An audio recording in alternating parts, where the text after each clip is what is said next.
السلام علیکم ورحمۃ اللہ وبرکاتہ۔ آج انشاءاللہ تعالی آیت 51 سے ابتدا کریں گے۔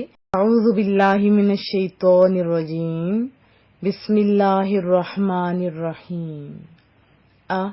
کیا، لم نہیں، علم کیا نہیں، ترا تو نے دیکھا، کیا تو نے نہیں دیکھا، الی طرف یا جانب، الذین ان لوگوں کی جن کو اوتو دیا گیا، کیا چیز، نصیبا ایک حصہ، من الکتابی کتاب سے۔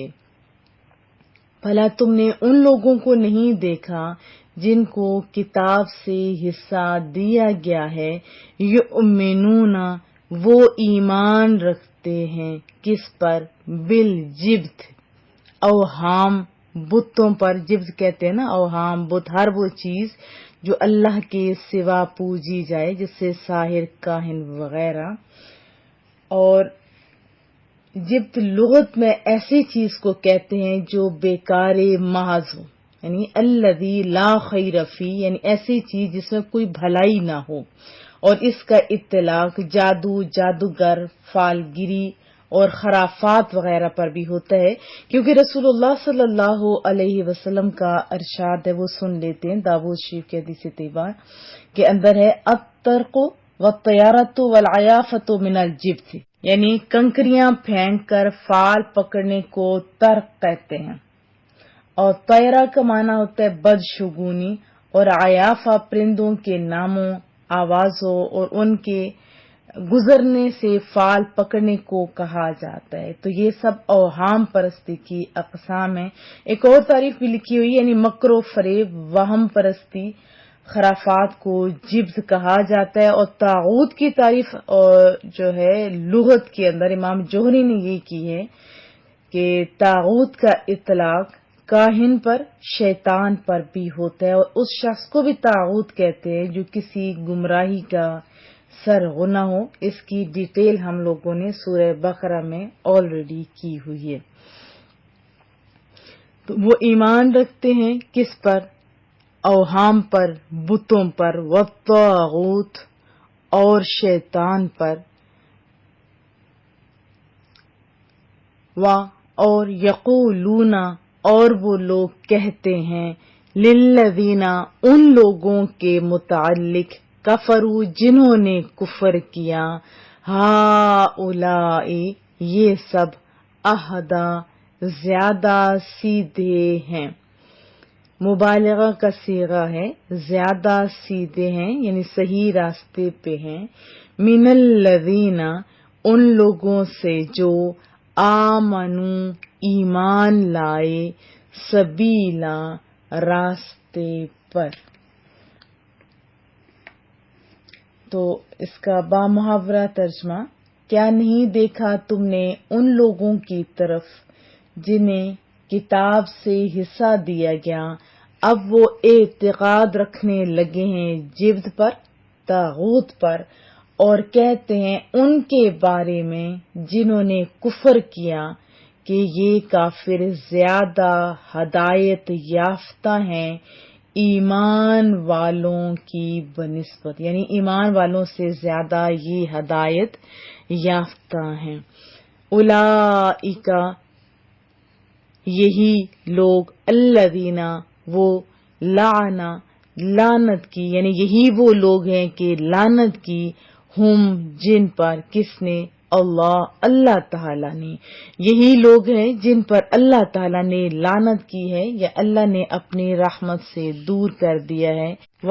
اور من جس پر، یلعن لعنت کرے، کون، اللہ تعالیٰ، فلن پس ہرگز نہ، تجدہ تو پائے گا، لہو اس کے لیے، نصیرا مددگار، یعنی یہی وہ بد نصیب ہیں جن پر اللہ تعالیٰ نے لعنت کی ہے، اور جس پر اللہ لعنت بھیجے تو ہرگز اس کا کوئی مددگار نہ پائے گا، یعنی تو ہرگز نہ پائے گا اس کا کوئی مددگار۔ یعنی تو تم اس کا کوئی اور مددگار نہیں پاؤ گے.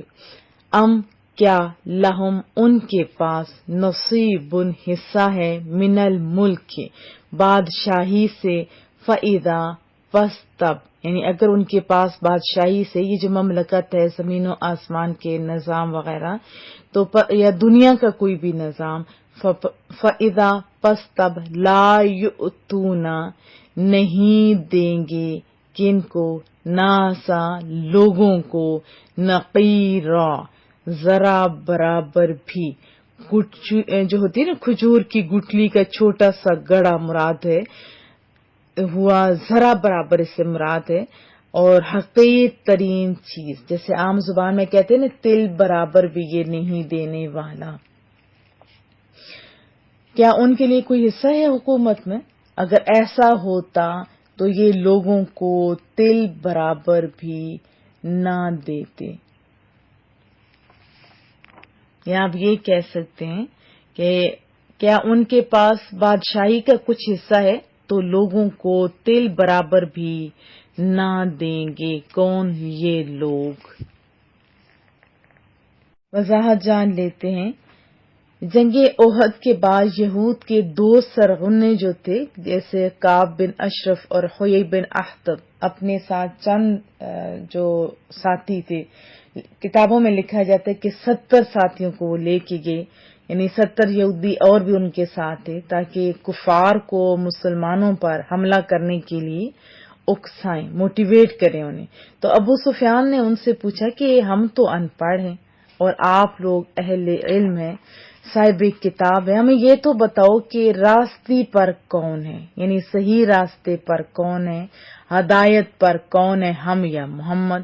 تو یہ جانتے تھے انہوں نے جانتے ہوئے کہ شرک ماس کو توحید خالص سے بھلا کیا نسبت ہو سکتی ہے وہ سب جانتے تھے لیکن دشمنی میں وہ آگے بڑھ گئے اور پوری بے باکی سے کفار مکہ کو خوش کرنے کے لیے جواب دیا کہ ان سے یعنی مسلمانوں سے کہیں زیادہ تم ہدایت پر ہو. اب جانتے بوجھتے سفید جھوٹ بولا. اخلاقی پستی تو دیکھیں نا ان کی. ایسوں پر لعنت نہیں برسے گی تو کیا رحمت کے پھول برسیں گے. تو بہرحال ایک کتاب میں میں نے یہ بھی پڑھا کہ جب انہوں نے بولا کہ ہم تو ان پڑھ ہیں آپ لوگ تو پڑھے لکھے ہو کتابی ہو اور آپ تو زیادہ قریب ہو ان لوگوں کے تو پھر ہمیں یہ ڈر بھی ہے. قریش والے بولے ہمیں خطرہ ہے کہ تم کتابی ہو ان سے قریب تر ہو اگر ہم نے ان سے جنگ فار ایگزامپل کی بھی تو تم لوگ تو ان سے مل جاؤ گے تو ہم کیا کریں گے. اگر ہمیں اطمینان دلانا ہو تو صرف یہ ایک طریقہ ہے کہ آپ ہمارے بتوں کو سجدہ کرو. تو ان بد نصیبوں نے دشمنی میں اتنے آگے بڑھ گئے تھے سجدہ کر لیے بتوں کو. تو پھر اس کے بعد ابو سفیان نے پوچھا تھا کہ بتاؤ ہم ٹھیک رستے پہ ہیں یا محمد. تو کعب بن اشرف نے کہا کہ تم ٹھیک رستے پہ ہو. تو پھر یہ آیت مبارکہ نازل ہوئی تو اللہ تعالیٰ نے ان پر لعنت فرمائی کہ انہوں نے رسول اللہ صلی اللہ علیہ وسلم کی عداوت میں مشرکین کے بتوں تک کو پوج دیا. ایسے اندھے ہو گئے ہوئے تھے وہ دشمنی میں. اس لیے یہ لفظ طاغوت اور یہ سارے استعمال ہوئے. تو پھر رب کریم فرماتے ہیں کہ یہودی کہتے تھے نا کہ ہم ملک اور نبوت کے زیادہ حقدار ہیں تو ہم کیسے عربوں کی اتباع کریں. ادھر مدد بھی عربوں ہی سے لینے کے لیے گئے ہوئے تھے. انا للہ و انا الیہ راجعون. تو اللہ تعالیٰ نے ان کے اس دعوے کو نہ صرف جھٹلا دیا کہ ان کا ملک میں تو کیسے حصہ ہے یعنی کوئی حصہ تو ہے ہی نہیں. اگر فار ایگزامپل ان کا سلطنت میں کچھ حصہ ہوتا تو ان کا بخل اس درجے کا ہے کہ یہ لوگوں کو تل برابر بھی کوئی شے نہ دیتے. ایسے یہ بخیل لوگ تھے. جب نبوت ان کے حصے میں نہیں آئی تو دشمنی میں اتنے آگے بڑھ گئے اور پھر اگر ان کے پاس سارا کچھ ہو جاتا تو انہوں نے کیا کرنا تھا. اللہ پاک سمجھ عطا فرمائے. اور عداوت میں جب انسان بہت آگے بڑھ جاتا ہے تو پھر نقصان ہی نقصان ہوتے ہیں. نہ صرف اپنا بلکہ دوسروں کا بھی نقصان کیا جاتا ہے.